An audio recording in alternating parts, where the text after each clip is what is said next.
Hi అండి, ఇక్కడ బఠానీ రైస్ చేస్తున్నా. బఠానీ ఒకవైపు ఉడికించి రైస్ వండేసిన తర్వాత ప్యాన్లోకి స్పైసెస్ కొన్ని వేసుకోవాలి.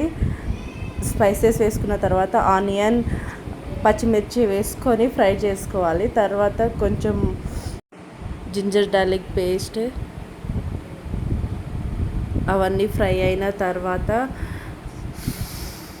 ఆయిల్లో బాగా ఫ్రై అవ్వాలి. ఫ్రై అయిన తర్వాత బఠానీలు అన్నిటివి వేసుకోవాలి. ఒకవైపు ఉడికించే దాంట్లో గ్రీన్ కలర్ చాలా పోయింది, అది న్యాచురల్ ఏదో నాకైతే తెలియదు, కానీ వండేస్తున్నా.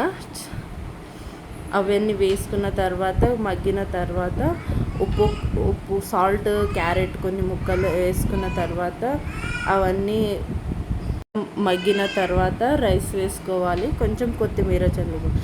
అంతే, వేడిగా బఠానీ రైస్ రెడీ అవుతుంది. ఒక్కసారి చేసి తిని చూడండి, సూపర్ అనిపిస్తుంది.